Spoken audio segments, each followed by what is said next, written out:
Hello everyone, welcome to Lucky Education. और आज हम टॉपिक स्टार्ट करेंगे वो है मेडिकल टूरिज्म। ठीक है, तो टूरिज्म आपने सुना होगा, जब हम एंटरटेनमेंट के पर्पज़ से, मस्ती करने के पर्पज़ से, एंजॉयमेंट के पर्पज़ से एक जगह से दूसरी जगह जाते हैं। अब वो एक जगह चाहे आप अपने एरिया में जाओ, अपने डिस्ट्रिक्ट में जाओ, अपने तहसील में जाओ, अपने देश में घूमो, या एक जगह से दूसरे देश में भी जा सकते हो, one country to another country. That is tourism, just for entertainment purpose. जब इंसान थोड़ा सा सोचता है कि यार अब थोड़ा हम थक गए, थोड़ा बहुत जॉब कर लिया, थोड़ा घूम लेते हैं, लेट्स एंजॉय, तो एंजॉयमेंट के पर्पज से टूरिज्म।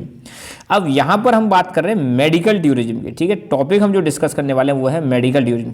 मतलब कई बार क्या होता है, अब इसको हम समझेंगे। ठीक है, इसका मैं बेस में तो मैं यही बता देता हूँ। जैसे फॉरेन कंट्रीज़ में कई सारे कंट्रीज़ हैं, यहाँ पे अब जैसे हम इंडिया के पर्सपेक्टिव से जानेंगे, ध्यान रखना इस चीज़ को, हम किसके पर्सपेक्टिव से जानेंगे, इंडिया के पर्सपेक्टिव से, अपने भारत देश के पर्सपेक्टिव से।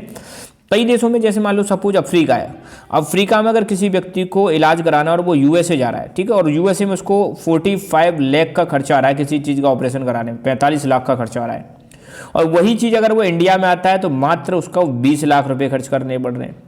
और उसको पता चलेगा कि जो फैसिलिटी हमें अमेरिका में मिलेंगी वही फैसिलिटी इंडिया में हमें कितने मिल रही है, 20 लाख में मिल रही है। तो कितने की बचत हो गई उसकी 25 लाख रुपए की बचत हो गई। जस्ट इमेजिन, है ना, खर्चा उसने एस्टिमेट किया। अब वो जब इंडिया आएगा, मान लो सपोज कोई व्यक्ति यहाँ पे आया और वो स्वस्थ हो गया, अब वो सोचेगा यार 25 लाख की बचत हो गई यार, है ना, थोड़ा घूम लेते हैं। तो इसमें से अगर 2-4 लाख रुपए चले भी जाए तो क्या फ़र्क पड़ता है। मान लो उसने 2 लाख रुपए खर्च कर दिए घूमने में, या 5 लाख रुपए खर्च कर दिए, बट स्टिल उसके हाथ में कितने की बचत है, 20 लाख की। ठीक है ना। तो जब ऐसी सिचुएशन में जब लोग आते हैं यहाँ पे, तो वो सोचते हैं यार बार बार तो इंडिया आएंगे नहीं, तो लेट्स एंजॉय और थोड़ा घूम भी लेते हैं, अब सही भी हो गए ना। तो ऐसी कंडीशन में वो मेडिकल ट्रीटमेंट के साथ साथ टूरिज्म भी करते हैं, घूमते भी हैं। इसी चीज़ को हम बोलते हैं मेडिकल टूरिज्म। अंडरस्टूड। तो शुरुआत करते हैं मेडिकल टूरिज्म। हमारी बुक में क्या दे रखा है, एक एक लाइन, एक एक पॉइंट मैं आपको बताऊंगा, जस्ट आराम से सुनना, बिंदास। और चीज़ों को ना आपको रिलेट करना है ना, रटना नहीं है, चीज़ों को समझना है। समझोगे तो लॉन्ग टर्म तक आपके माइंड में रहेंगे। ठीक है, तो when medical treatment is combined with the international tourism activity, it is known as medical tourism. एक नंबर की डेफिनेशन आए तो मेडिकल टूरिज्म क्या है, तो आपको बताना है कि जब हम मेडिकल टूरिज्म को किसके साथ साथ जोड़ दें मेडिकल ट्रीटमेंट को हम टूरिज्म के साथ साथ जोड़ देते हैं, तो इसी चीज़ को बोलते हैं मेडिकल टूरिज्म। इंडिया एक लीडिंग कंट्री के रूप में उभर के आया मेडिकल टूरिज्म। दुनिया भर में अगर आप देखो तो आज की डेट में हर कंट्री, बहुत सारे देशों से मतलब लोग भारत में ट्रीटमेंट कराने आते हैं, भारत में इलाज कराने आते हैं, और इलाज कराने के साथ साथ वो यहाँ घूम के भी जाते हैं। यार इतना मतलब अच्छा लगता है उनको यहाँ पे आना, है ना। हमारे यहाँ पे मेडिकल फैसिलिटी जो है बहुत अच्छी हो गई है ना।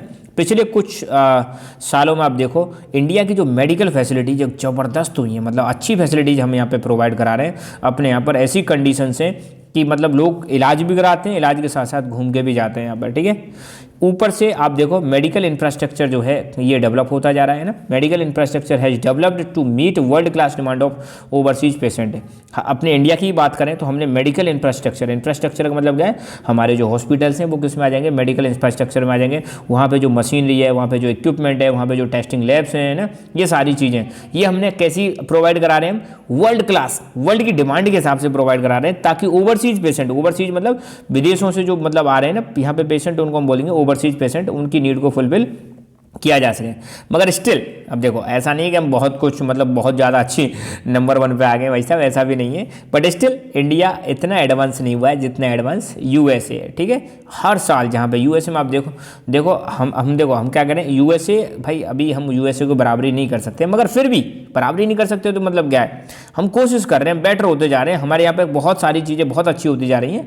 और आप देखो यहाँ पे यूएसए में तो आप मिलियंस ऑफ सर्जरीज परफॉर्म की जाती हैं ना, हमारे यहाँ भी कम नहीं है, हम भी मतलब धीरे धीरे करके क्या कर रहे हैं, इंप्रूवमेंट लेके आ रहे हैं। मेडिकल टूरिज्म जब होता है तो आप देखो बहुत सारे कंट्रीज को फ़ायदा भी होता है। ठीक है, कई सारे देशों में जैसे इंडिया, थाईलैंड, सिंगापुर, मलेशिया, यहाँ पर बहुत सारे देशों से मतलब अलग अलग देशों से लोग इलाज कराने जाते हैं। तो इन देशों को भी क्या होता है, फ़ायदा होता है, डेवलपिंग कंट्रीज को भी बेनिफिट होता है। तो ये तो रहा इंट्रोडक्शन। अब क्या बेनिफिट होता है यार, है ना, इंपॉर्टेंस देखते हैं। What is the importance of medical tourism, आराम से समझो भाई साहब। नंबर एक तो भैया फॉरेन एक्सचेंज आता है। विदेशों से जब लोग घूमने आएंगे, यहाँ पे इलाज कराएंगे, तो पैसा आएगा कि नहीं आएगा, डॉलर ही डॉलर आएगा भाई साहब, राइट। दूसरी बात, जब पैसा आएगा, अब देखो यहाँ पे आ रहे हैं तो अपना मेडिकल सेक्टर ग्रो करेगा, मेडिकल सेक्टर के साथ जिस होटल में रहेंगे होटल वाला सेक्टर करेगा, ट्रांसपोर्ट सेक्टर ग्रो करेगा, है ना। वो जो चीज़ यूज करेंगे हर चीज़ में उनको पैसा खर्च करना, और वो पैसा हमारे भारत देश में आएगा, है ना। तो अपनी जीडीपी इंप्रूव होगी, इनकम बढ़ेगी, लोगों की क्या बढ़ेगी, इनकम बढ़ेगी, ठीक है। डिमांड क्रिएट होगी, बाहर से जो लोग आ रहे हैं उनकी डिमांड अलग होगी ना यार, हमारे देश के लोगों की डिमांड अलग है, बाहर से लोग आए हैं तो उनको अलग से होटल्स बनानी पड़ेंगे, उनके लिए खाने पीने का अलग से इंतजाम करना पड़ेगा, हम जो खा रहे हैं वो नहीं खाएंगे, उनकी अलग डिमांड होंगी, तो नई नई डिमांड्स क्रिएट होंगी, और नई नई डिमांड क्रिएट होंगी तो जॉब्स क्रिएट होंगी, जॉब्स क्रिएट होंगी तो पैसा आएगा लोगों के पास, है ना। अनएम्प्लॉयमेंट कम होगा, एम्प्लॉयमेंट बढ़ेगा, है ना।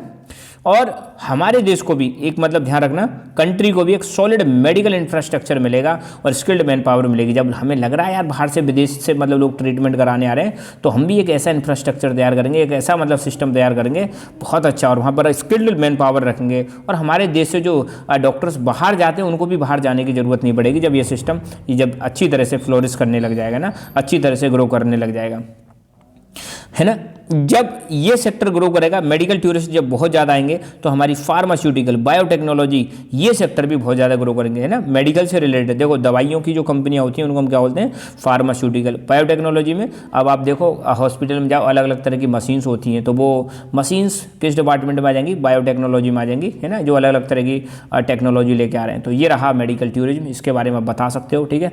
इतना ही लिखना है, इससे ज़्यादा आएगा नहीं, और बस आज के लिए इतना ही। Thank you so much, keep learning, keep enjoying, and God bless you all.